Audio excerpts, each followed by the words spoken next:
أعوذ بالله من الشيطان اللعين الرجيم. بسم الله الرحمن الرحيم.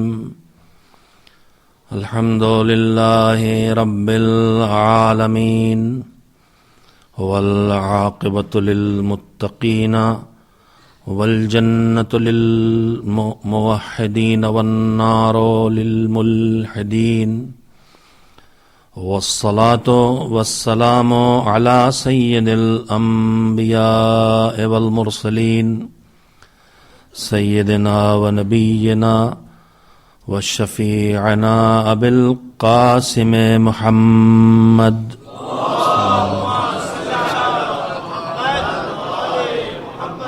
وآله الطيبين الطاهرين المعصومين المظلومين، واللعنة الدائمة الباقية على أعدائهم أجمعين من الآن إلى يوم الدين. أما بعد، فقد روي عن الإمام الصادق عليه السلام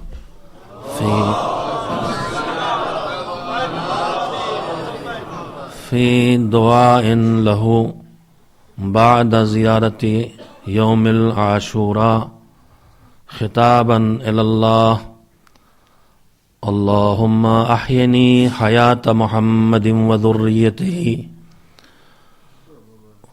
وأمتني مماتهم واحشرني في زمرتهم وتوفني على ملتهم واحشرني في زمرتهم ولا تفرق بيني وبينهم طرفة عين أبدا في الدنيا والآخرة. صلوات بھیجیں محمد و آل محمد.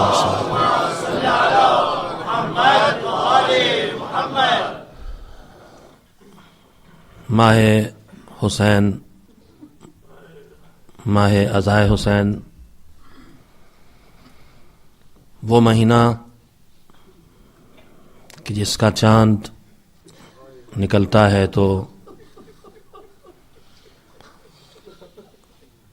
مظلومیت کی ایک داستان سامنے آ جاتی ہے،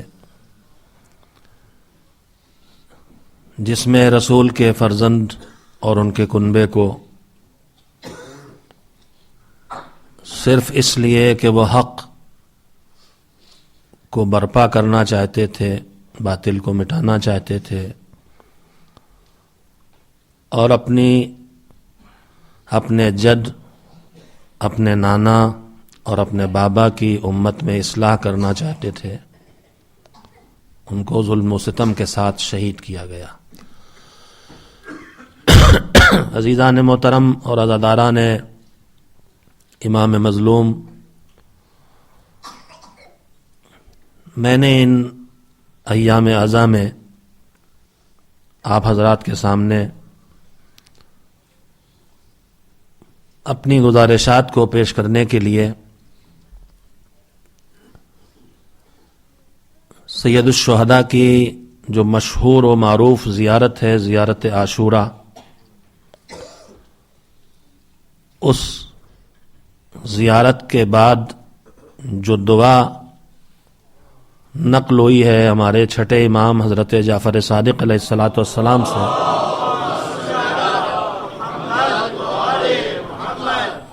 اس دعا کے ایک جملے کو اس پہلے عشرہ محرم کے لیے موضوع کلام اور عنوان گفتگو قرار دیا ہے. دعا یہ ہے کہ پروردگار احینی حیات محمد و ذریتہ، اے مالک ہمیں پیغمبر خدا حضرت محمد مصطفیٰ صلی اللہ علیہ وآلہ وسلم اور ان کی آل، ان کی اولاد اور ان کی ذریت کی جیسی زندگی عطا فرما.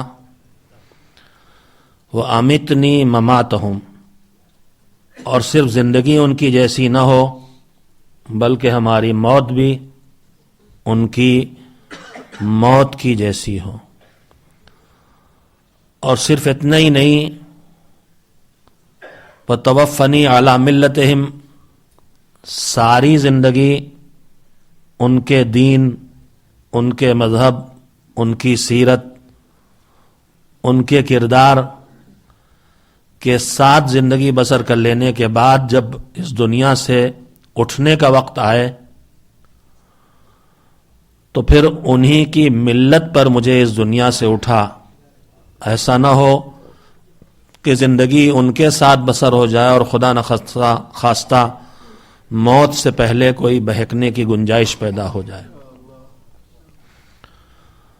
اور مالک صرف موت ان کی ملت پر نہ ہو، وَاحْشُرْنِي فِي زُمْرَتِهِمْ، مجھے جب چاہے دنیا میں اور چاہے آخرت میں جب تو لوگوں کے گروہ بنائے تو مجھے محمد و آل محمد علیہ السلام کے گروہ میں قیامت کے دن اٹھا.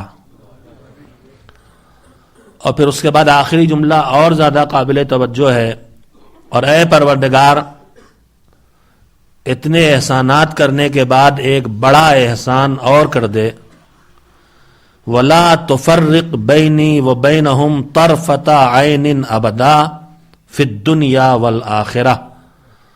مالک پلک کے جھپکنے میں، یہ آنکھ جو ایک مرتبہ بند ہو کے کھلتی ہے، اس میں جتنی دیر لگتی ہے، پروردگار دنیا اور آخرت کی زندگی میں کہیں بھی اتنی دیر کے لیے بھی جتنی دیر میں پلک جھپکتی ہے اتنی دیر کے لیے بھی مجھ میں اور ان میں فاصلہ پیدا نہ ہونے دے. میرے عزیزوں، میں نے دعا کے ان جملوں کو عنوان کلام اس لیے قرار دیا ہے کہ جیسا کہ آپ حضرات کے علم میں یہ بات ہوگی کہ اس سال کے ان 10 مجلسوں میں گفتگو کے لیے جو اردو میں کی جا رہی ہیں ان کے لیے اعلان بھی ہوا ہے، اور آپ نے شاید ملاحظہ فرمایا ہو، ہدایات اہل بیت کے عنوان سے گفتگو کی جائے گی. زندگی کے لیے اہل بیت علیہ السلام کے ہدایات کیا ہیں، گائیڈنس آف اہل بیت ان کنٹمپریری لائف. اس وقت جو مسائل ہمیں درپیش ہیں ان میں خاص کر کے، اور زندگی کی وہ پرابلمز کہ جو پرابلم ہیں، دیکھیے 2 طرح کی پرابلمز ہیں، میں آج ان پر گفتگو نہیں شروع کرنا چاہتا ہوں. زندگی کی کچھ وہ پرابلمز ہیں جن کو ہم خود پرابلم سمجھتے ہیں، لیکن زندگی میں ہمارے کچھ ایسے مسائل ہیں، کچھ ایسے مشکلات ہیں، کچھ ایسی پرابلمز ہیں جن کو ہم پرابلم سمجھتے ہی نہیں ہیں، لہذا ان کا حل بھی ڈھونڈنے نہیں جاتے. مگر جب محمد و آل محمد علیہ السلام کی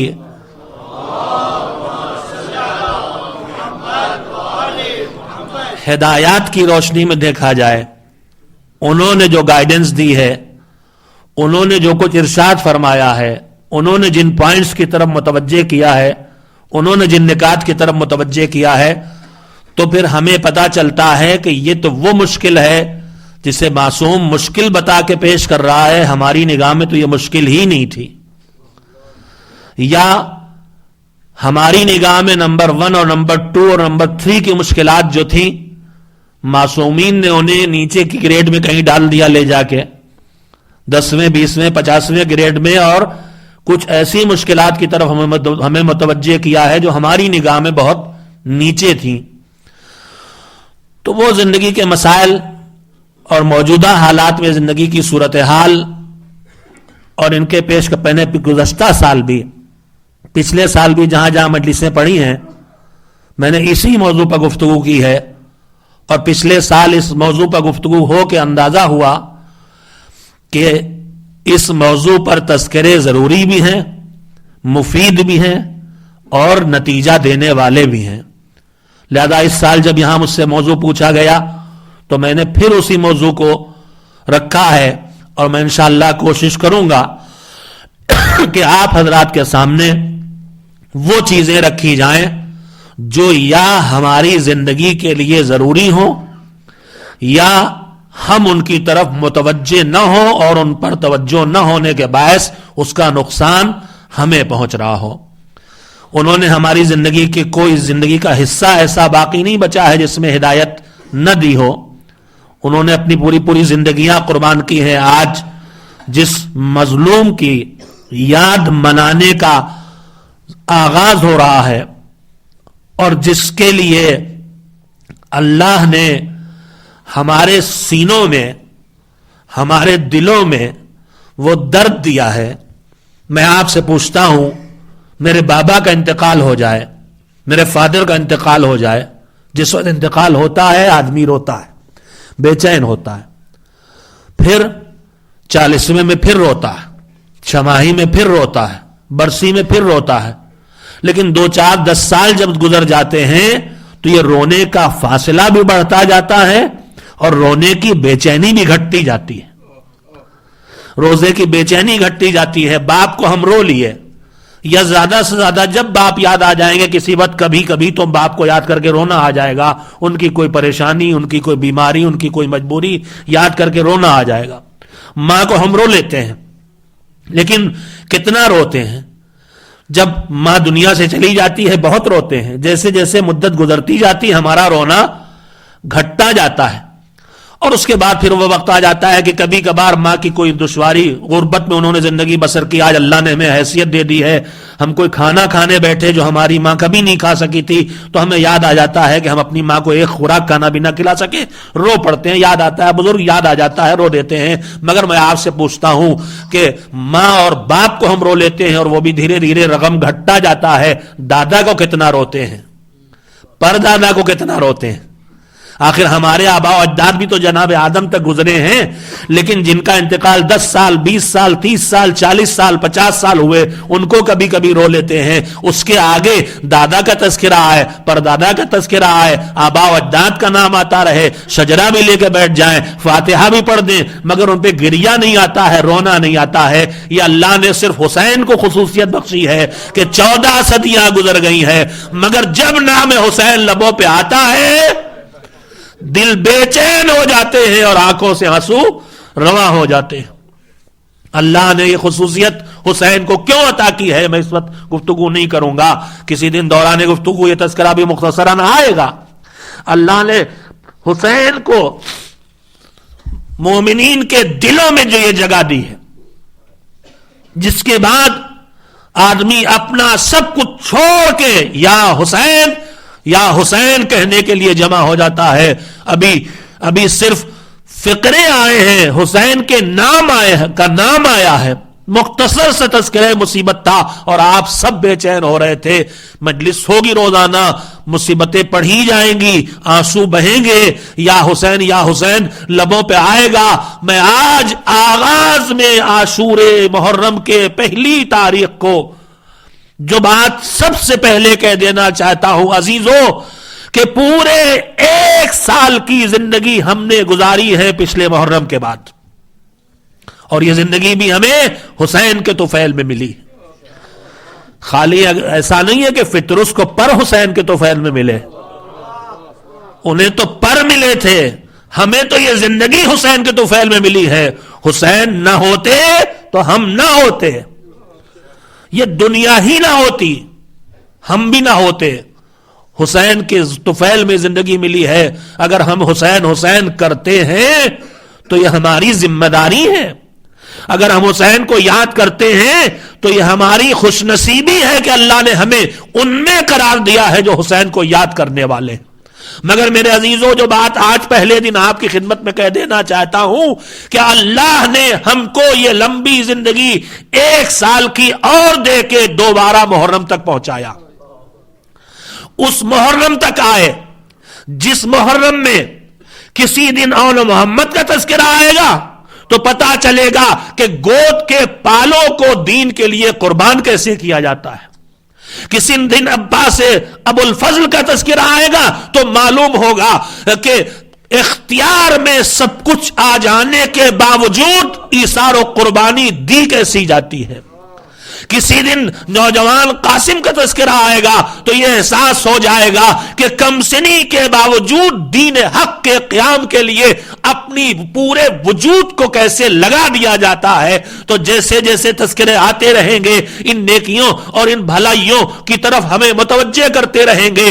ہم اور آپ آئیے عہد کر کے اس فرش عزا پر بیٹھے کہ ہم صرف اس لیے نہیں آئے ہیں کہ حسین کا نام لے کے چلے جائیں یہاں سے, بلکہ اس لیے آئے ہیں کہ جب ہم آئیں تو جیسے ہماری زبان حسین حسین کہہ رہی ہے, جب ہم اس فرش عزا سے جائیں تو ہماری آنکھیں بھی حسین حسین کہیں, ہمارے کان بھی حسین حسین کہیں, ہمارے دماغ بھی حسین حسین کہیں, ہماری پوری زندگی میں ہر جگہ آواز آنے لگے, حسین حسین کی آواز آنے لگے, حسین حسین کی صدایں آنے لگے. صرف فرش عزا سے حسین حسین کی صدا نہ آئے, صرف مجلس عزا میں حسین حسین کی صدا نہ آئے, بلکہ زندگی کے ہر مرحلے میں اور زندگی کی ہر منزل میں ہمارا پورا وجود پکار پکار کے حسین حسین کہنے لگے. شاید میری بات ممکن ہے بعض لوگوں کے لیے واضح اور کلیئر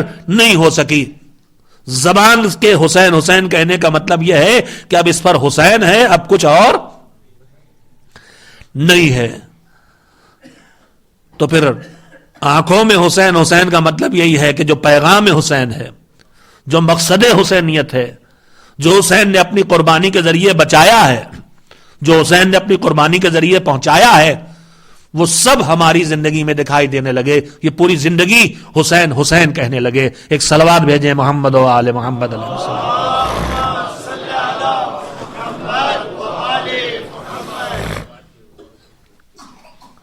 ہدایات اہل بیت اس عنوان کے تحت آپ حضرات کی خدمت میں جس گفتگو کو شروع کیا جا رہا ہے اور جس کا سلسلہ انشاءاللہ جاری رہے گا, روزانہ ایک یا دو موضوع اور سبجیکٹ ایسے جن کا ہماری زندگی سے کہیں نہ کہیں تعلق ہو, اس میں اہل بیت علیہ السلام کی ہدایات کیا ہیں.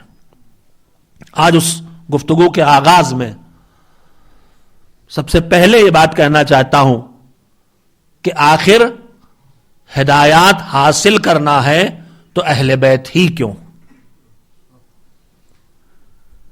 کیا اس کائنات میں کوئی اور نہیں تھا؟ اہل بیت ہی کا کیوں انتخاب کیا گیا؟ جب سبجیکٹ کوئی منتخب ہوتا ہے تو اس کی وجہ بھی بتانا ہوتی ہے. ہدایات اہل بیت کیوں آخر؟ کیا کوئی اور دنیا میں مذہبی شخصیات نہیں ہیں؟ کیا اور کوئی دنیا میں مذہبی افراد نہیں ہیں جن سے دین کو سیکھا جا سکے, جن سے ہدایت حاصل کی جا سکے؟ تو میرے عزیزوں, میں اس سلسلے میں آپ کو ایک آیہ قرآنی یاد دلاؤں پیغمبر خدا حضرت محمد مصطفیٰ صلی اللہ علیہ وآلہ وسلم کے لیے.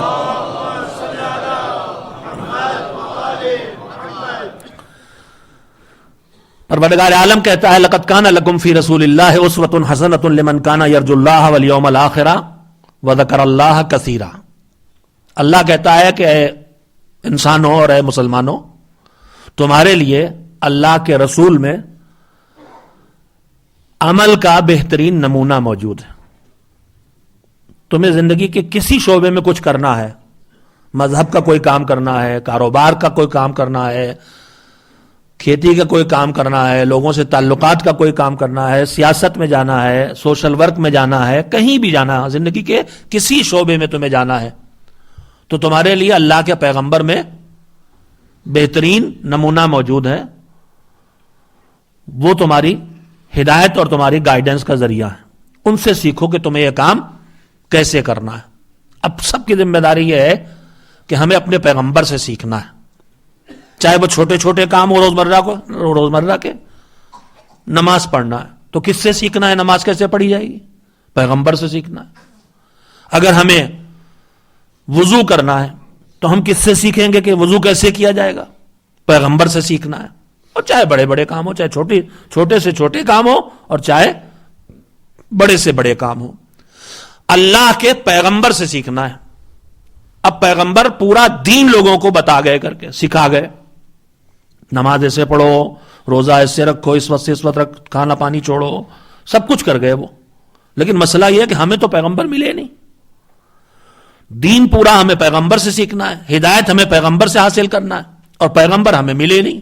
ہم نے تو انہیں نہیں دیکھا کہ انہوں نے وضو کیسے کیا تھا, ہم نے تو انہیں نہیں دیکھا کہ وہ روزہ کس وقت شروع کرتے تھے رکھنا اور کس وقت روزہ کھولتے تھے.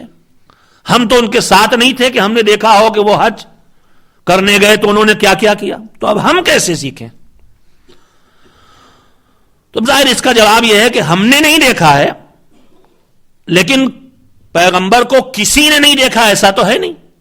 ان کو وضو کرتے بہت سے لوگوں نے دیکھا ہے, ان کو نمازیں پڑھتے بہت سے لوگوں نے دیکھا ہے, ان کو حج کرتے بہت سے لوگوں نے دیکھا ہے, وہ بیویوں کے ساتھ سلوک کیسا کرتے تھے لوگوں نے دیکھا ہے, سب کچھ دیکھا ہے لوگوں نے, ہم نے نہیں دیکھا ہے.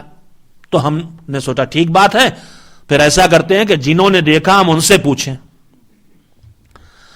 ہم نے پیغمبر کو نہیں دیکھا لیکن کچھ لوگوں نے تو دیکھا ہے, تو جنہوں نے دیکھا ہم ان سے پوچھے لیتے ہیں.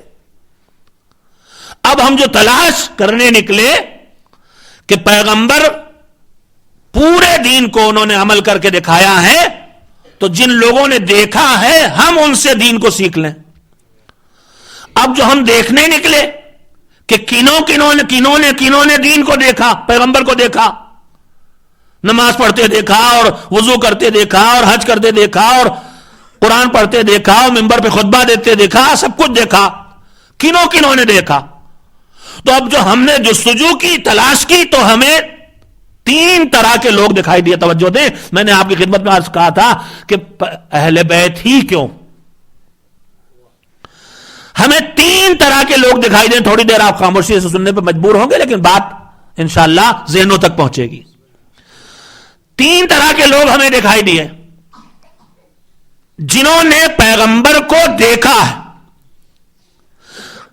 ایک کا یہ ہے اصحاب نبی, انہوں نے پیغمبر کو دیکھا اور ان کی تعداد سب سے زیادہ. مگر کہا دیکھو خالی اصحاب نبی نے پیغمبر کو نہیں دیکھا ہے, اور بھی ہیں کچھ جو پیغمبر کو دیکھنے والے. ہم نے کہا اور کون؟ کہا ازواج نبی, نبی کی بیویاں ہیں. انہوں نے بھی دیکھا پیغمبر کی زندگی, بیوی ہے, شوہر زوجہ ایک ساتھ زندگی بسر کرتے ہیں, ایک دوسرے کو دیکھتے ہیں, بہت کچھ دیکھتے ہیں. تو ازواج نبی. اور اس کے بعد کا تیسری قسم اہل بیت نبی, جنہوں نے پیغمبر کی زندگی کو پایا اور پیغمبر کو دیکھا. ان انسانوں کی 3 قسمیں, تینوں لفظ آپ کے لیے مشکل نہیں ہے, مجلسوں میں سنتے رہتے ہیں. اصحاب نبی, ازواج یعنی بیویاں, اور اہل بیت, اہل بیت پیغمبر. ہم نے کہا اصحاب کی تعداد سب سے بڑی ہے, لہذا ان سے چل کے پوچھیں, اس لیے کہ زیادہ بتا سکیں گے. 2 ہی بتانے والے ہو تو کتنا بتائیں گے, لیکن اگر 2000 بتانے والے ہوں تو زیادہ چانس ان سے نہیں تو ان سے, ان سے نہیں تو ان سے نہ سمجھے ان سے سمجھ لیے, ان سے نہ پوچھا ان سے پوچھ دیا, انہوں نے نہیں دیکھا انہوں نے دیکھا. تو ہم نے سوچا چلے پہلے اصحاب سے پوچھیں. ہم نے کہا اصحاب نبی سے کہ ہمیں سیرت پیغمبر دیکھنا ہے, پیغمبر دین کیسے سکھاتے تھے سمجھنا ہے, تو ذرا آپ بتائیے پیغمبر وضو کیسے کرتے تھے. تو انہوں نے کہا ایسے کرتے تھے. اب وہ کیسے کرتے تھے وہ مجھے نہیں بتانا. ہم نے کہا نماز کا ایسے پڑھتے تھے. ہم نے کہا جہاد کیا, جہاد میں پیغمبر کی یہ پوزیشن ہوتی تھی. کون سی پوزیشن کا؟ وہ رک جاتے تھے, ہم میں کوئی نہیں رکتا تھا. اب وہ بتاتے جا رہے ہیں. حج کیسے کرتے تھے؟ کہا ایسے حج کرتے تھے, حج ایسے اور وضو ایسے اور نماز ایسے اور جہاد ایسے. ہم نے کہا یہ بتائیے کہ یہ سب تو آپ نے اتنی دیر سے بتا دیا, بازار میں پیغمبر ایسے اور خطبے میں پیغمبر ایسے, لیکن یہ تو بتائیے کہ پیغمبر رات میں بستر پر لیٹتے کب تھے اور اٹھتے کب تھے؟ توجہ دیجیے گا. کہ سوتے کب تھے اور اٹھ کب جاتے تھے؟ اس لیے کہ زیادہ حصہ تو گزارتے تھے عبادت میں. کہا بھائی یہ تم نے گھر کی بات پوچھی, ہم سے میدان کی بات پوچھو ہم بتا دیں گے, ہم سے مسجد کی بات پوچھو ہم بتا دیں گے, ہم سے حج کی بات پوچھو ہم بتا دیں گے, مگر سوتے کب تھے, اٹھتے کب تھے, رات کی تاریکیوں میں کیا کرتے تھے بستر سے اٹھ کے, یہ سب ہم نہ بتا پائیں گے, یہ گھر کی بات ہے. تو ہم نے کہا چلو گھر کی بات پوچھنا ہے تو چلتے ہیں گھر والیوں سے پوچھتے ہیں. ازواج نبی کے پاس پہنچ گئے. ہم نے کہا کہ اصحاب باہر کی بات بتا رہے تھے, گھر کی بات نہیں بتا پائے، ان سے چل کے پوچھیں۔ ہم نے کہا پیغمبر بستر پہ کب سوتے تھے؟ کہا بہت دیر میں سوتے تھے اور بہت جلدی اٹھ جاتے تھے، رات کا بڑا حصہ عبادت میں گزارتے تھے۔ کہا اور بیویوں کے ساتھ برتاؤ کیسا تھا؟ کہا ان سے اچھا برتاؤ کسی کا تھا ہی نہیں بیویوں کے ساتھ۔ اب ہم گھر کے معاملات پوچھ رہے ہیں، اپنی بیٹی کے ساتھ، کہا بیٹی آتی تھی احترام کے لیے کھڑے ہو جاتے تھے۔ اب ہم گھر کی باتیں پوچھتے چلے جا رہے ہیں، بتاتی چلی جا رہی ہیں ازواج نبی۔ ہم نے ایک مرتبہ ذرا سے رخ بدلا، ہم نے گھر کی 2 4 6 باتیں جب سمجھ لی تو ہم نے کہا یہ بتائیے پیغمبر میدان جنگ میں ان کی صورت کیا ہوتی تھی؟ تو اب ازواج نبی رک گئی۔ توجہ دے، میں قیمتی بات کہہ رہا ہوں۔ ازواج نبی رک گئی، کہ بھائی مجھ سے گھر کے اندر کی بات پوچھ لو، سب بتا دیں گے، لیکن گھر کے باہر کی بات ہم نہ بتا پائیں گے۔ ہم پیغمبر کے ساتھ بازاروں میں نہیں جاتے تھے، ہم پیغمبر کے ساتھ میدان جنگ میں نہیں جاتے تھے، ہم سے باہر کی بات نہ پوچھو۔ تو ہم نے اصحاب سے پوچھا، توجہ دیں، ہم نے اصحاب سے پوچھا تو انہوں نے کہا ہم سے باہر کی بات پوچھو بتائیں گے، اندر کی بات نہ بتا پائیں گے۔ ہم نے ازواج نبی سے سیرت سمجھنا چاہیے، کہا ہم سے اندر کی بات پوچھو بتائیں گے، مگر گھر کے باہر کی بات نہ بتا پائیں گے۔ ہم نے کہا ان سے پوچھیں گے تو بھی آدھی سیرت ملے گی، ان سے پوچھیں گے تو بھی آدھی سیرت ملے گی۔ ہم نے کہا ابھی ذرا بچا ہے، ہم گئے اہل بیت کے پاس، ہم نے کہا اہل بیت پیغمبر نبی مسجد میں کیسے نماز پڑھتے تھے؟ کہا ایسے۔ ہم نے کہا میدان جنگ میں کیسے؟ کہا ایسے۔ ہم نے کہا رات کی تاریکیوں میں بستر سے اٹھ کے دعا کیسے کرتے تھے؟ کہا ایسے۔ تو صرف ہمیں اہل بیت ملے جنہوں نے کہا ہم سے گھر کی بات پوچھو گے تو بھی بتائیں گے، باہر کی بات تو پوچھو گے تو بھی بتائیں گے۔ ایک صلوات مل جل کے بھیجے محمد و آل محمد علیہ السلام۔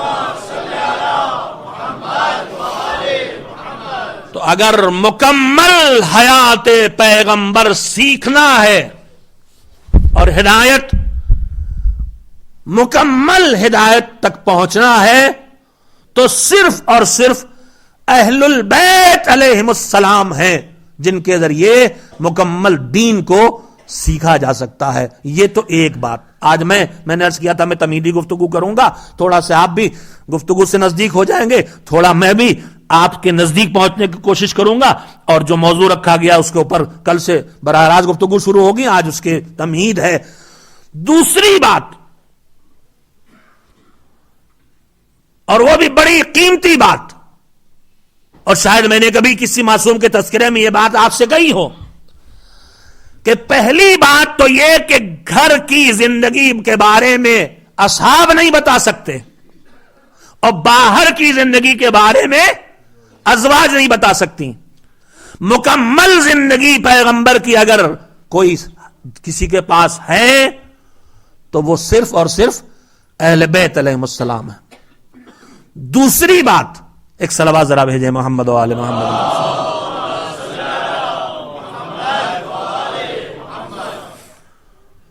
دوسری بات یہ ہے کہ یہ ازواج اور اصحاب، میں تفصیل میں جائے بغیر مختصراً کہہ رہا ہوں، ان دونوں قسموں کی، ایک انسان، آپ میرے سامنے بیٹھے، میں آپ کے سامنے بیٹھا ہوں، نماز پڑھتے ہم جماعت سے مثلاً، تو جو امام ہوتا ہے اس کے لیے شرط ہے کہ اس کی عدالت ماموم کو معلوم ہو۔ عدالت کا مطلب یہ ہے کہ وہ کوئی بڑا گناہ تو کرے ہی نہیں، اور اگر چھوٹا گناہ کرتا ہے تو اس پر توبہ کرے، اور اگر یہ شرط پوری نہیں ہوتی ہے تو عدالت ختم ہو جاتی ہے، اور دوبارہ جب وہ پھر اس منزل پہ واپس آ جاتا ہے کہ اس گناہ سے اپنے کو بچانے میں پکا ہو جائے۔ مثال کے طور پر بڑا مشکل کام ہے، غیبت اور جھوٹ جیسی جو برائیاں ہماری سوسائٹی میں دن بھر رائج اس طرح سے ہو گئی ہیں کہ وہ گناہ رہ بن کے نہیں رہ گئی، تو اس کے بارے میں احساس جرم بھی ختم ہو گیا۔ اب اس میں پیش نماز بھی کبھی کبھی ملوث ہو جاتا ہے، کبھی شامل ہو جاتا ہے، پھر اس سے خیال آتا ہے یہ تو غلطی ہو گئی، تو وہ پھر کنٹرول کرتا ہے، توبہ اللہ کرے گا 2-4 دن کے لیے۔ جیسے وہ پرانے زمانے میں جو زائر لوگ جاتے تھے، سنا ہے بغداد میں پہلے ہوائی جہاز سے اتار کے کوارنٹائن میں رکھے جاتے تھے، تو ویسے ہی اپنے کو گناہوں اس کے باہر والے کوارنٹائن میں رکھے گا تھوڑا کنارہ کشی سوسائٹی سے اختیار کر، بہرحال جس طرح اپنے آپ کو مطمئن کر سکے کہ میں نے اپنے اندر اتنی طاقت پھر پیدا کر لی کہ میں اب اس گناہ کو دہراؤں گا نہیں انشاءاللہ، اور اس کے بعد بارگاہ خدا میں توبہ کرے۔ تو ہمارے پیش نماز کو عادل ہونا چاہیے۔ عادل ہونے کا مطلب یہ ہے کہ گناہ نہ کرے۔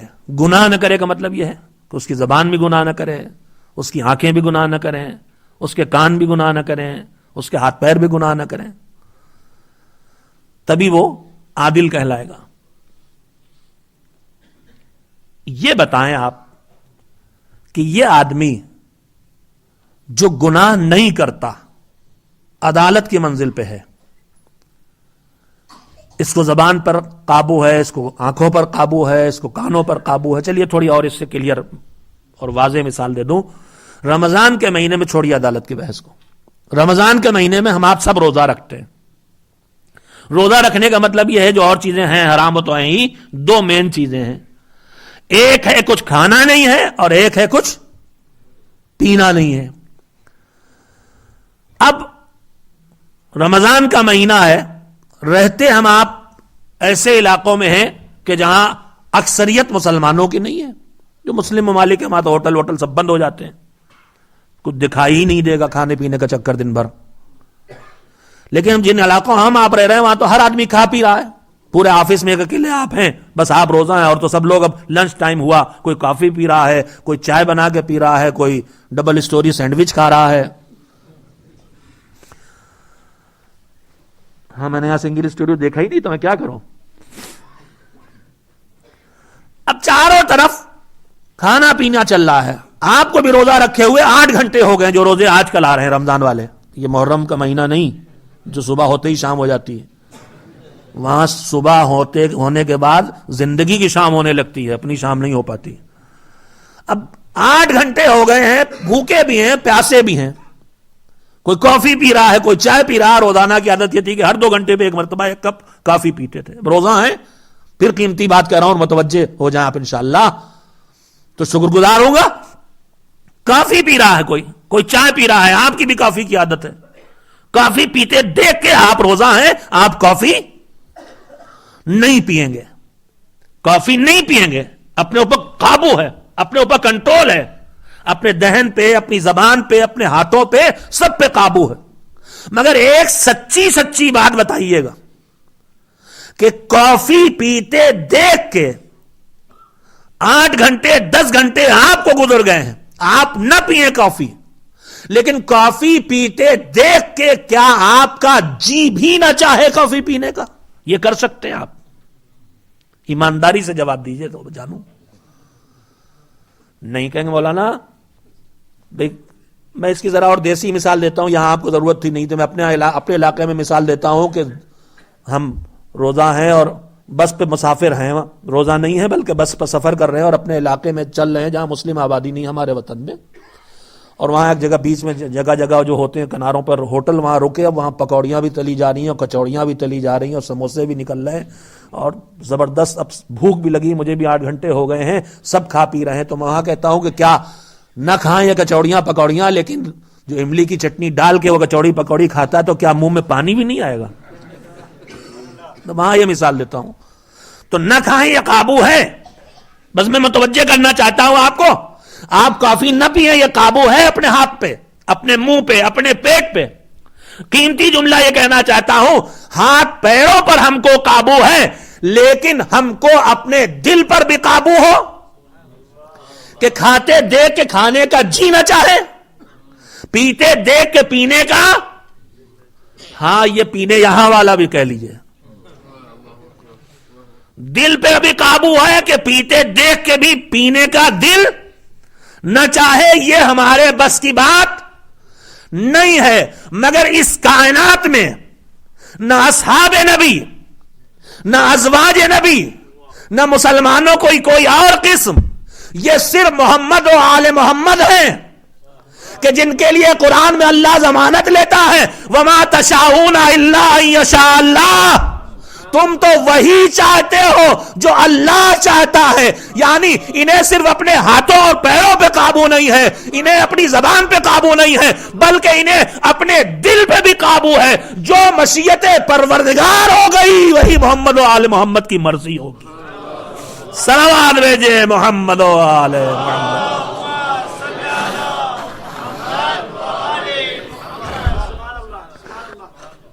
ایک اور صلوات اس سے بہتر طور پہ بھیج دیں, محمد و آل محمد علیہ وسلم.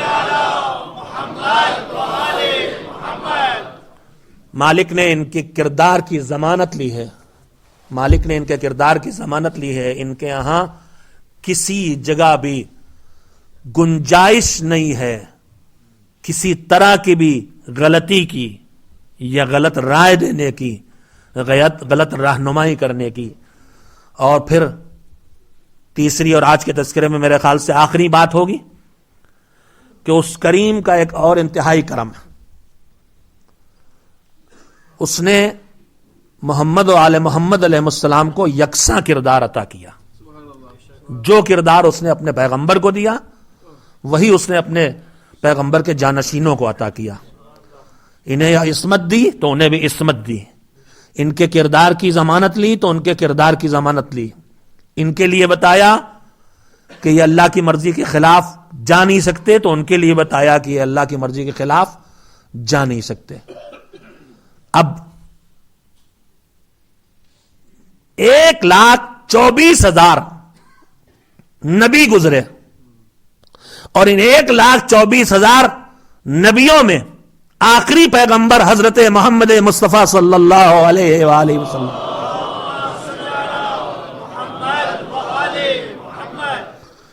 اس کے بعد پیغمبر دنیا سے جانے سے پہلے اللہ کے حکم سے اپنے جانشینوں کا اعلان کر گئے. اہل بیت علیہ السلام کو پہچانوا گئے اور صاف لفظوں میں کہہ گئے انی تارکن فیکم الثقلین کتاب اللہ و اطرتی اہل بیتی. تمہارے درمیان دو چھوڑ کے جا رہا ہوں, دونوں برابر کی قیمت والے, دونوں عظیم ہیں, دونوں بھاری بھرکم ہیں, دونوں حیثیت والے ہیں, اللہ کی کتاب اور میرے اہل بیت اور میری اطرت. ما ان تمسکتم بہما لن تضلوا بعدی. جب ان دونوں سے وابستہ رہو گے, جب ان دونوں سے راہ ہدایت سیکھتے رہو گے, جب ان دونوں سے زندگی کے سبق لیتے رہو گے تو گمراہ نہیں ہوگے اور ایک دوسرے سے جدا نہیں ہوں گے, یہاں تک کہ قیامت کے دن بھی ساتھ ساتھ میرے پاس آئیں گے. پھر ایک بات جس کی طرف آپ کو متوجہ کرنا چاہتا ہوں, جو اللہ کا خصوصی کرم ہمارے اور آپ کے اوپر ہے اور جس کی بنیاد پر میں نے ہدایات اہل بیت کے عنوان سے گفتگو کرنا طے کیا ہے. پہلے نبی جناب آدم آئے. جناب آدم اس دنیا میں آئے, اللہ کا پیغام انہوں نے پہنچایا. ان کے وقت کی چھوٹی سی آبادی تھی جس تک انہوں نے ہدایت پہنچائی, اور اس چھوٹی سی آبادی میں بھی آبادی کا ایک حصہ گمراہ ہو گیا. قابیل نے جناب حابیل کو قتل کر دیا اور گمراہ ہو گیا. جناب آدم کے جانے کے بعد نبوت کا سلسلہ جاری رہا یہاں تک کہ انسانیت جب ذرا پھیلی اور جب آبادی بڑھی تو اللہ نے پہلا رسول بنا کے بھیجا جناب نوح علیہ السلام کو. اس سے پہلے جو بھی گزرے وہ رسول نہیں تھے, وہ سب کے سب نبی تھے. صرف اللہ کی طرف سے پیغام آتا تھا اور وہ جو چند افراد ان کے کنبے کے یا پھر اس کے بعد کنبے سے ذرا باہر نکل کے قبیلے کے اس ٹرائب میں, اس خاندان میں, ان تک وہ پیغام خدا مختصراً پہنچاتے رہتے تھے. کوئی ایک منظم پروگرام نہیں تھا ہدایت کا. تھوڑے سے لوگ تھے, ان کے لیے چھوٹی چھوٹی باتیں بتانے کی ضرورت تھی. لیکن جناب نوح کے آتے آتے جب دنیا بڑی ہو گئی اور آبادی بڑی ہو گئی تو اللہ نے انہیں رسول بنا کے بھیجا اور وہ پہلی بار شریعت لے کے آئے. شریعت لے کے آئے. یہ چھوٹی چھوٹے تذکرے اس لیے بھی کر دیتا ہوں تاکہ میرے نوجوانوں اور بچوں کے لیے باتیں کلیئر ہو جائیں. جناب نوح جب شریعت لے کے آئے تو اب اس شریعت میں زندگی کا پورا قانون ہے. اب اس وقت کی زندگی چھوٹی ہے, لوگ کم ہیں, مسائل بہت کم ہیں. زندگی کے مسائل ابھی انسان نے زیادہ ترقی ہی نہیں کی ہے. مثلا پتھر پہ رگڑ کے آگ جلا رہا ہے تو ابھی پیٹرول آیا ہی نہیں ہے کہ پیٹرول کے مسائل کھڑے ہو جائیں. مثال کے طور پر ماچس بنی نہیں ہے کہ اس کے متعلق سوالات کھڑے ہو جائیں. تو اب جناب نوح میں جو بات کہنا چاہتا ہوں تھوڑا وقت لے رہا ہوں تاکہ میں بات کو پہنچا سکوں. جناب نوح کے دور میں ایک امت کے لوگ ہیں جنہیں ہدایت ملی کہ نہیں ملی؟ ملی. اب کچھ نے اکثریت نے قبول نہیں کیا, تھوڑے سے لوگوں نے قبول کیا. لیکن میں آپ سے کہنا چاہتا ہوں کہ جو نوح کے دور میں آئے انہیں وہ ساری ہدایت تو ملی ہی جو جناب نوح لے کے آئے, لیکن جناب نوح سے پہلے جناب آدم تک جتنے نبی ہدایت کے جو پیغام لے کے آئے ہوں, 1 پوائنٹ 2 پوائنٹ 5 پوائنٹ 10 پوائنٹ, وہ بھی ان لوگوں تک پہنچے کہ نہیں پہنچے؟ وہ بھی پہنچے. توجہ دیجیے گا. تو جناب نوح کی امت کے پاس کیا ہے؟ جو نوح لائے ہیں وہ ہے, اور جو نوح سے پہلے انبیاء لائے تھے وہ ہے. اب پھر سلسلہ آگے بڑھا, متوجہ ہیں آپ, جناب ابراہیم تک بات پہنچ گئی. جناب ابراہیم کی امت کے پاس ابراہیم بڑی ہوئی شریعت, چینج شریعت, زیادہ وسیع شریعت جو جناب نوح کے دور میں ضرورت نہیں تھی, اب انسانیت بڑھ گئی ہے, وہ شریعت لے کے آئے. تو ابراہیم کے پیغام میں وہ چیزیں بھی ہیں جو جناب نوح کے پیغام میں نہیں تھی. اب جناب ابراہیم کی امت کو کیا ملا؟ وہ سب ملا جو ابراہیم لائے, وہ بھی ملا جو جناب نوح لائے تھے, وہ بھی ملا جو جناب نوح سے جناب ابراہیم تک کے نبی لائے, وہ بھی ملا جو آدم سے لے کے جناب نوح تک کے نبی لائے. ساتھ دیتے رہے آپ میرا, تھوڑا سا راہ آپ کو لگانا پڑے گا. تو اب جناب ابراہیم کی امت ایک طرف اور نوح کی امت ایک طرف, اگر دونوں کو ایک ایک شیٹ پر نوٹس بنا کے دے دیے جائیں کہ ابراہیم کی امت کو جو کچھ ملا اس کے نوٹس یہ, اور نوح کی امت کو جو کچھ ملا اس کے نوٹس یہ, تو بتائیے نوح کی امت کے نوٹس بڑے ہوں گے کہ ابراہیم کی امت کے؟ اس لیے کہ ابراہیم کی امت کے پاس وہ ہے جو نوح کی امت کے پاس نہیں ہے. نوح کی امت کے پاس وہ نہیں ہے جو ابراہیم کی امت کے پاس ہے. اب آگے بڑی امتیں, جناب موسیٰ, جناب عیسیٰ, میں اب تھکاؤں نہیں آپ کو, آپ متوجہ ہیں. جناب عیسیٰ کی امت کے پاس وہ سب کچھ ہے کہ نہیں کہ جو موسیٰ کی امت کے پاس, جو عیسیٰ کی امت کے, جو ابراہیم کی امت, سب کچھ ہے. اب جناب عیسیٰ کے بعد حضرت محمد مصطفیٰ صلی اللہ علیہ وآلہ وسلم,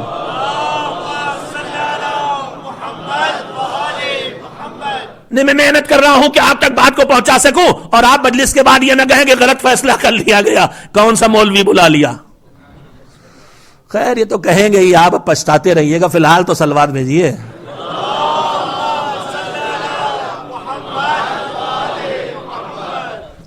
اور میزبان کو بھی جب تک 2-4 چٹکیاں نہ کاٹی جائیں, اس کو بھی کیا پتا چلے گا کہ میں مکھی ہوں کہ میں چیئرمین ہوں کیا ہوں. اس کو بھی تو 2-4 چٹکیاں کاٹی جانا چاہیے نا. مولوی کو کم کاٹیے گا, انہی کو زیادہ. جناب خاتم النبیین حضرت محمد مصطفیٰ صلی اللہ علیہ وآلہ وسلم کے آتے آتے پیغمبر نے دین کو وہاں بلندی تک پہنچا دیا, غدیر کے میدان میں اس بلندی تک پہنچا دیا کہ اب ادھر سے سرٹیفکیٹ آ گیا, الیوم اکملت لکم دینکم, دین پورا ہو گیا. تو اب امت پیغمبر کے پاس جو دین ہے وہ پورا ہے. جو محمد لائے وہ بھی ہے, جو ابراہیم لائے وہ بھی ہے, جو موسیٰ لائے وہ بھی, جو عیسیٰ لائے وہ بھی. ساتھ چلے آپ میرے. آپ کس امت میں ہے یہاں لانا چاہتا ہوں میرے عزیزوں. اپنی خوش نصیبی کو پہچانیں اور پھر اللہ کی خصوصی نعمت کی قدر کریں. آج کی یہی آخری بات کہنا چاہتا ہوں. تو امت پیغمبر کے پاس دین مکمل ہو گیا, مگر اگر اس مکمل دین کو ہدایت کی ضرورت نہ ہوتی, ہادی کی ضرورت نہ ہوتی, نمونے کی ضرورت نہ ہوتی, معصوم کی ضرورت نہ ہوتی, راہبر کی ضرورت نہ ہوتی, رہنما کی ضرورت نہ ہوتی, تو امامت کا سلسلہ شروع نہ کیا جاتا. اللہ کی طرف سے امامت کا سلسلہ شروع ہوا, یعنی مکمل دین ہونے کے باوجود ہدایت کے لیے ہادی چاہیے. تو اب وہ امت, وہ لوگ پیدا ہوئے جو مولائے کائنات کے زمانے میں تھے, علی کی زندگی میں رہے اور مر گئے. ان کو کیا ملا؟ آخری پیغمبر کا دین ملا, مولا علی کی ہدایات ملی. مگر جو مر گئے مولا علی کے دور میں, انہیں امام حسن کے دور کو دیکھنے کو نہیں ملا. تو جب دور حسن نہیں ملا تو ان کی ہدایات نہیں ملی. جو اس زمانے میں مر گئے, دور حسین نہیں ملا, انہیں دور حسین کی ہدایات نہیں ملی. بس اب آپ سمجھ گئے, جو 8ویں کے امام کے دور میں مر گیا اس میں 7ویں امام تک کی ہدایت ملی. یہ ہم خوش نصیب ہیں کہ اللہ نے ہم کو آخری زندہ امام کے دور میں رکھا ہے کہ سارے نبیوں کی ہدایت بھی ہمارے پاس ہے. 11 اماموں کے بعد 12ویں امام کی ہدایت بھی ہمارے پاس ہے. ایک صلوات بھیجے محمد و آل محمد.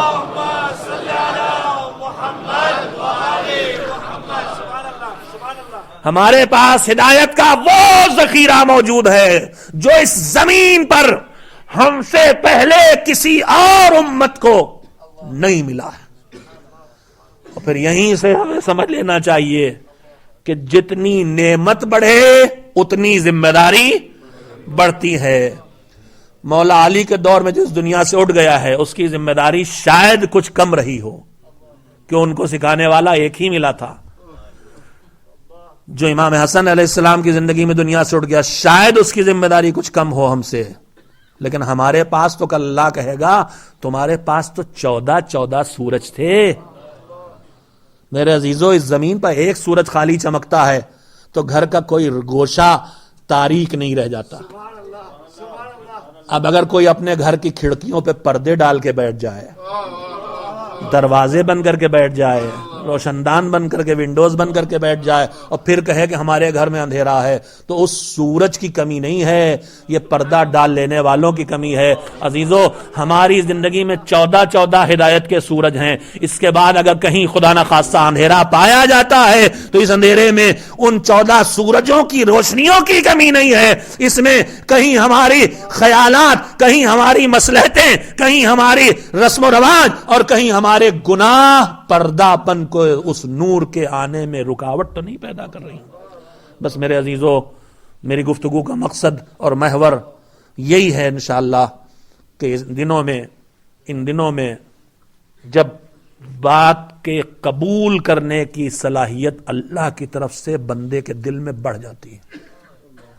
آپ نے ایک جملہ دعاؤں کے سلسلے میں پڑھا ہوگا. دعا مانگنے کے جو آداب ہیں, اور بڑا قیمتی, بہت قیمتی بات ہے. بہت سے جو دعا مانگنے کے آداب ہیں ان سے زیادہ اہم یہ بات ہے, پاکیزہ ہو, باطہارت ہو, خوشبو لگائے ہو. انہی میں ایک چیز یہ ہے کہ دعا تب مانگے جب دل نرم ہو, اور اس کے لیے روایات یہ تک کہتی ہیں کہ اگر تمہارا دل نرم نہیں ہے, یوں تم ایسا کر سکتے ہو کہ اپنے کسی مرحوم کو جس کو تم بہت چاہتے ہو, جسے بھی میں نے تذکرہ کیا, ماں باپ, خدا نہ خواستہ کسی کا کوئی بچہ مر گیا ہو, خدا نہ خواستہ بھائی, روایت یہ کہتی ہے کہ اگر دل سخت لگے, ہوتا ہے آپ ابھی دعائے توسل میں سب لوگ ہم لوگ بیٹھے ہوئے تھے, سب کی کیفیت برابر نہیں ہوتی, انہی کے درمیان وہ بھی تھے جو گریہ کر رہے تھے. تو وہ جو رو رہا ہے انسان, اس کا دل نرم ہے. اس کا یہ مطلب نہیں ہے کہ دوسرا آدمی برائی کی راہ پہ چلا گیا, اس کا مطلب یہ اس وقت اس پہ یہ کیفیت تاری نہیں. تو دعا کے لیے ایک سلیقہ بتایا گیا ہے کہ دعا قبول کرانے کے لیے نرم دل سے دعا کرو. اگر یوں ہی دل نرم نہ ہو تو اپنے کسی مرحوم سے جس سے تم محبت کرتے ہو, کوئی دوست, کوئی باپ, ماں, اس کو یاد کر کے اس کو یاد کرو, اور اس کو یاد کرنے کے بعد جب اسے یاد کرو گے تو اس کے یاد کرنے سے تمہارے دل کے اندر نرمی پیدا ہو جائے گی. ماں کو یاد کیا, باپ کو یاد کیا, بچے کو یاد کیا, اور جب دل نرم ہو جائے تب اللہ کی بارگاہ میں دعا کرو. اس لیے کہ رونے سے, کسی مرحوم کے یاد کرنے سے دل نرم ہو جاتا ہے. میرے عزیزو, یہ محرم کا مہینہ اللہ کی طرف سے ہمارے اوپر اس کا ایک احسان یہ بھی ہے کہ وہ مہینہ ہے کہ جس میں نام حسین ہمارے لبوں پہ آتا ہے اور ہمارے دلوں کو نرم کر جاتا ہے, ہماری آنکھوں سے آنسو جاری کرا دیتا ہے, ہمارے اندر وہ طاقت اور وہ صلاحیت پیدا کر دیتا ہے کہ ہم اچھی بات کو سن سکیں اور اچھی بات کا اثر لے سکیں اور اچھی بات کو قبول کر سکیں. اللہ مالک تو ہمیں اس بات کی توفیق عنایت فرما کہ اس ماہ محرم میں ہم پوری طرح سے حسین کی شہادت کے تذکروں کو پیش کر کے رو بھی سکیں اور اس گریا اور اس عزاداری کے ذریعے ہم اپنے کردار کی اصلاح بھی کر سکیں۔ آج پہلی محرم کی شب ہے، حسین کا قافلہ تقریباً کربلا کی طرف رواں ہے اور پہنچنے والا ہے۔ حسین کا قافلہ جب مکے سے نکلا تھا تو اس قافلے سے پہلے ایک چھوٹا سے اور قافلہ نکلا تھا۔ کل سے کربلا کے مصائب شروع ہو جائیں گے۔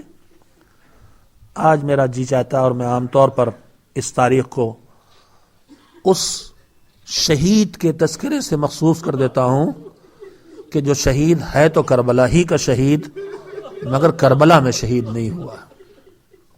چھوٹا سے قافلہ اور نکلا تھا۔ وہ کون سا قافلہ تھا؟ وہ حسین کے بھائی، حسین کے سفیر مسلم ابن عقیل تھے، جو اپنے 2 ننھے اور چھوٹے چھوٹے بیٹوں کو لے کے کوفے آئے تھے، کوفے والوں کی ہدایت کے لیے۔ مسلم لڑنے نہیں آئے تھے، مسلم جنگ کرنے نہیں آئے تھے۔ کوفے والوں نے حسین کو یہی لکھا تھا کہ ہماری ہدایت کے لیے یا آئیے یا کسی کو بھیجیے، ورنہ ہم کل آپ کے جج سے شکایت کریں گے کہ آپ نے ہماری ہدایت کا انتظام نہیں کیا۔ حسین نے مسلم کا انتخاب کیا تھا۔ مسلم وہ تھے۔ 3 شخصیتیں ایسی ہیں جن کے لیے تاریخ یہ کہتی ہے کہ اگر یہ تینوں کربلا میں ایک ساتھ جمع ہوتی تو کربلا کا نقشہ کچھ اور ہوتا۔ ایک محمد حنفیہ، دوسرے مسلم ابن عقیل، اور تیسرے حضرت ابو الفضل العباس۔ مسلم لڑنے نہیں آئے تھے۔ جناب مسلم کے 2 چھوٹے اور کمسن بچے تھے، وہ انہیں اپنے ساتھ لے کے گئے تھے، اور جناب مسلم کے 2 جوان بیٹے تھے۔ وہ دونوں جوان بیٹے اور ان کی والدہ رقیہ، جناب مسلم کی زوجہ رقیہ، اور حضرت عباس کی بہن جناب رقیہ، یہ حسین کے ساتھ قافلے میں تھی۔ مسلم کوفے پہنچے، کوفے والوں نے بیعت کی، حسین کو اطلاع دی مسلم نے، اور اس کے بعد ابن زیاد چھپ کے کوفے میں داخل ہوا اور دارالامارہ تک پہنچا۔ پھر قبیلے کے رئیسوں کو بلا کے کسی کو دھمکی دینا، کسی کو قتل کرنا اور کسی کو خریدنا۔ وہ وقت آ گیا کہ حسین کے سفیر نے زندگی کی آخری جنگ لڑنے کا فیصلہ کر لیا۔ دونوں کمسن بچوں کو کسی جاننے والے کے حوالے کر کے یہ کہا کہ ان دونوں بچوں کو ہمارے جب موقع ملے تو مدینے پہنچا دینا۔ اور اس کے بعد مسلم 8 ذی الحجہ کی صبح لڑنے کے لیے، ابن زیاد کے لشکر سے لڑنے کے لیے نکل پڑے۔ صبح سے شام تک جنگ ہوتی رہی۔ حسین کا بھائی مسلسل بغیر کسی مدد کے لڑتا رہا، یہاں تک کہ وہ وقت آیا کہ جب سورج ڈوب گیا اور حسین کا مظلوم سفیر مسلم مسجد میں داخل ہوا نماز پڑھنے کے لیے۔ نماز عشاء پڑھ کے جب مسلم نکلے تو مڑ کے دیکھا تو اب ایک بھی ساتھی مسلم کے ساتھ نہیں تھا۔ مسلم مسجد سے نکل پڑے، پرآشوب ماحول ہے، اب جائیں تو کہاں جائیں، تھک کے ایک دروازے پہ بیٹھ گئے۔ دروازے پر مسلم بیٹھے ہوئے ہیں، سر کو جھکائے ہوئے، اندھیرا پھیل چکا ہے۔ ایک مرتبہ گھر کا دروازہ کھلا اور ایک ضعیفہ، ایک بوڑھی عورت گھر کے اندر سے نکلی۔ اس نے دیکھا کہ اس کے گھر کے دروازے پر چبوترے پر ایک شخص بیٹھا ہے، پورا بدن خاک میں ڈوبا ہوا ہے، بال بکھرے ہوئے ہیں، چہرے پر دھول جمی ہوئی ہے۔ اس نے دیکھ کے کہا، سمجھی کہ کوئی مسافر ہے۔ اس نے کہا کہ کیا تو پانی پینا چاہے گا؟ مسافر لگتا ہے، کیا پانی پینا چاہے گا؟ جناب مسلم نے کہا ہاں پیاس لگی ہے۔ دن بھر کے پیاسے تھے مسلم۔ ضعیفہ نے جن کا نام طوا ہے لا کے جناب مسلم کو پانی دیا۔ جناب مسلم پانی پی چکے، پھر بھی سر جھکائے بیٹھے رہے۔ جب تھوڑی دیر بیٹھے رہے تو ایک مرتبہ طوا نے کہا کہ پورے شہر کے عالم تم دیکھ رہے ہو، پورا شوب کیفیت ہے، امیر کے سوار چاروں طرف دوڑ رہے ہیں، جاؤ جلدی اپنے گھر واپس چلے جاؤ۔ ایک مرتبہ مسلم نے سر کو اٹھایا اور بڑی بے بسی کی نگاہوں سے دیکھ کے کہا، ارے جس کا کوئی گھر نہ ہو وہ کہاں جائے؟ ضعیفہ نے تڑپ کے کہا، کیا کہا تو نے؟ تمہارا یہاں کوئی گھر نہیں ہے؟ تم یہاں مسافر ہو؟ کہا ہم مسافر ہیں۔ کہا کہاں سے آئے ہو؟ کہا ہم مدینے کے رہنے والے ہیں۔ مدینے کا نام سن کے دل پہ چوٹ لگی۔ کہا یہ بتاؤ مدینے میں کہاں سے آئے ہو؟ کہا ہم مدینے کے محلے بنی ہاشم کے رہنے والے ہیں۔ ایک مرتبہ ضعیفہ تڑپ کے آگے بڑھی، ہاتھ جوڑے، آواز دی، ارے ذرا یہ تو بتاؤ کہیں تم میرے مولا حسین کے سفیر مسلم تو نہیں؟ کہیں تم میرے مولا حسین کے سفیر مسلم تو نہیں؟ جناب مسلم نے کہا ہاں میں ہی مسلم ہوں۔ کہا ارے میرا شہزادہ میرے دروازے پہ آئے اور میں اس سے کہوں گھر میں واپس چلے جاؤ، آئیے گھر کے اندر تشریف لائیے۔ مسلم نے ساری رات بسر کی عبادت میں نہ کھانا کھایا نہ پانی پیا۔ صبح ہوتے ہوتے ضعیفہ کے بیٹے نے اطلاع دے دی ابن زیاد کو، ادھر سے لشکر کا حملہ ہو گیا، بچن جملے سن لے، صرف چند آنسو اور بہ جائیں گے انشاءاللہ۔ مقابلہ کیا، لشکر پر لشکر بلایا جاتا رہا، مسلم لڑتے رہے، یہاں تک کہ منصوبہ تیار ہوا، یہ عباس کے بھائی ہیں، یہ حسین کے بھائی ہیں، ان کی رگوں میں عقیل کا خون ہے، یہ علی کے بھتیجے ہیں، یہ ایسے قابو میں نہ آئیں گے۔ سازش رچی گئی، گڈھا کھودا گیا، خاک سے پاٹا گیا، خاص و خاشاک ڈال دی گئی، لشکر نے حملہ کیا، علی کا شیر آگے بڑھا، گڈھے میں گرے، تلوار ہاتھ سے چھوٹی، ظالموں نے چاروں طرف سے گھیر لیا، پتھروں کی بارش، آگ کی بارش، زخمی ہو گئے مسلم، پورا بدن خون میں ڈوبا ہوا ہے، گرفتار کر کے ابن زیاد کے دربار میں لائے گئے۔ کسی نے کہا امیر کو سلام کر، آواز دی میرا امیر تو حسین ہے میرا جو مکے میں ہے۔ ہاں مسلم تمہیں نہیں معلوم، حسین مکہ چھوڑ چکے ہیں۔ اجرکم اللہ، جلاد کو حکم دیا اسے لے جا کے قتل کر دو۔ مسلم نے کہا پیاسا ہوں، پانی پلا دیا جائے۔ کوئی ظالم جام آب ہاتھوں میں لے کے آیا، مسلم کے ہاتھوں میں دیا، مسلم نے لبوں سے لگایا، خون پانی میں مل گیا، پانی پھینک دیا، دوسرا جام آیا، پھر خون پانی میں مل گیا، تیسری مرتبہ جب خون پانی میں ملا تو ایک مرتبہ مسلم نے کہا انا للہ و انا الیہ راجعون، اب پیاسا اس دنیا سے اٹھنا ہے۔ جلاد لے کے گیا دارالامارہ کی چھت پہ، مسلم نے 2 رکعت نماز پڑھنے کی مہلت لی، نماز تمام کر کے حسین کو سلام کرنے کے لیے مکے کی طرف مڑے، ظالم کی تلوار چلی مگر بھرپور وار نہ مار سکا گھبراہٹ میں۔ کہا ظالم گھبراتا کیوں ہے؟ دوسرا وار پڑا، سر و تن میں جدائی ہوئی، مسلم کے جبے سر کے جنازے کو دارالامارہ کی چھت سے زمین پہ پھینکا گیا، پیروں میں رسیاں باندھ کے کوفے کی گلیوں میں کھینچا گیا اور دارالامارہ کے دروازے پہ سولی پہ لٹکا دیا گیا۔ بس 2-3 فقرے۔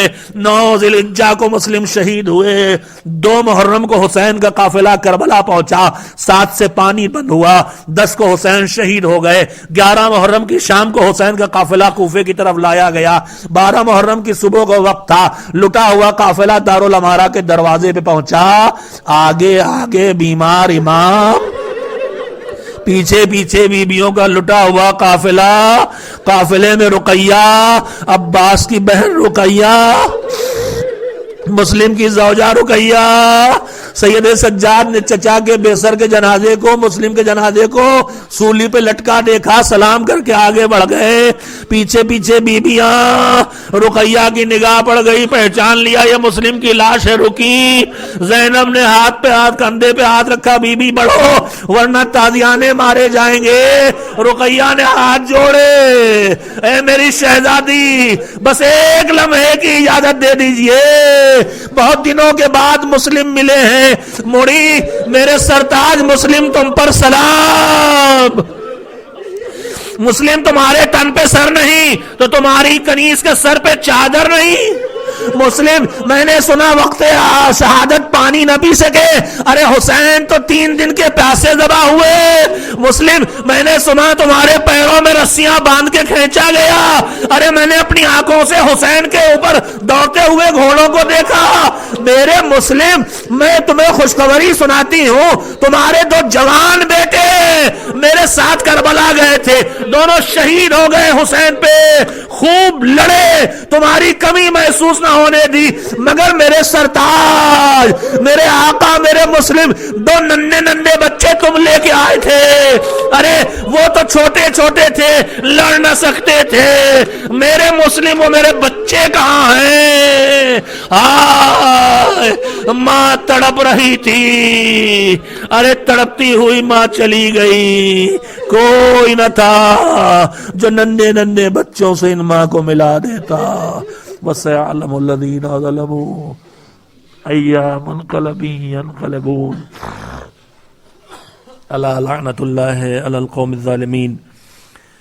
الہی بحق الزہرا و ابیہا و بالہا و بنیہا اللہم تقبل منا انکا انت السمیع العلیم۔ ماتم حسین۔